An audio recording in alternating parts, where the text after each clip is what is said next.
Сударот на левицата, особено меѓу шарените соборци, постојано ескалирано не само поради разликите во идеолошкиот пристап, туку и поради чувството дека комодитетот што го предизвикуваат привилегиите на власта директно придонесува да се заборават принципиелните заложби зад кои би требало цврсто да стојат експонентите на битката за уривање на секој режим. Извини, дали мислиш ти дека јас кога одлучив да стана пратеник, не бев свесен дека ќе бидам критикуван многу често дури ниско ветување од твоја страна, извини. Да, бев свесен. Имаше но ние волно решивме да влеземе во калт и да се испрљаме решавајќи ги проблемите. Критикуваме новите уште поостро отколку што го правиме тоа Груевски. Тоа ти не го правиш, тоа ние го правиме.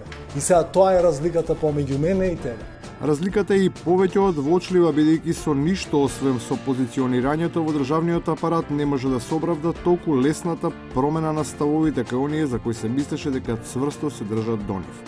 Даночната обврска која беше критикувана како неправична, наеднаш доби пофалница за одредба со одличен квалитет. Проблемот тука беше што на некој начин се одоначуваат малите субјекти, тоест оние што остваруваат мал промет, тоест сиромашните, со цел да се наполни буџетот, а не се одоначуваат побогатите. Со ова обврска да се плаќа ДДВ на прометот, што надминува, ако лицето остварува промет над 1 милион денари, практично не се даночат сиромашните или најголем дел од луѓето, се даночат најбогатите 1% од луѓето. Но не се менуваат само оние од власта, неверојатна трансформација се гледа и кај опозицијата, и покрај тоа што навидум гласно се бунтуваат против законот за јазиците, на мала врата нивниот интелектуален крем со уставотворен пандишпан, јавно конфронтирајќи се со ветото на гласниот молчаливец од Водно и со полуписмената одбрана на мајчиниот по социјалните мрежи. Тврди дека нечие остварување на стекнато право нема да го засегне ниту јазикот, а камоли идентитетот на главниот.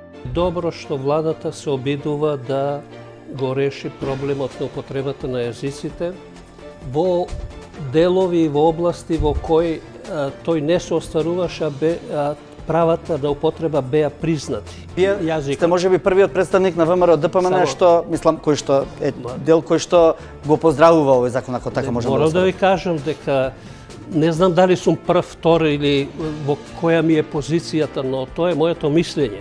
Со сличен став, ама за она другото прашање се произнеси новиот лидер на опозицијата, наспроти неговиот претходник кој на тоа го билдаше својот политички рейтинг, давајќи карт бланш наследникот на постот пушти отворен пас, свесен дека и нему ќе му биде полесно, а ситуацијата почиста, доколку друг го реши проблемот.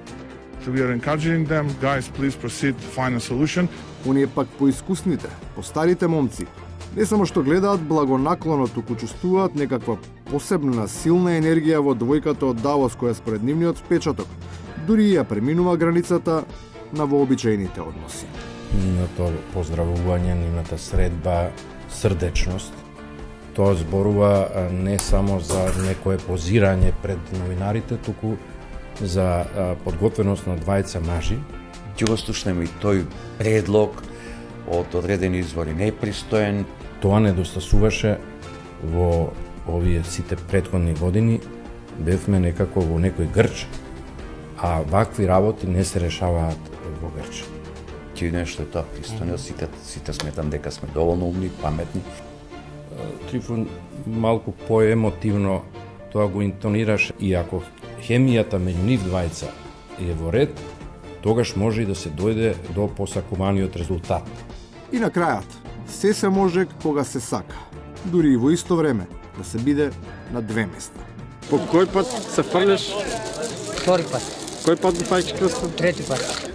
Хемијата ќе мора да профункционира од и кај нас, и со физиката имаме сериозен проблем.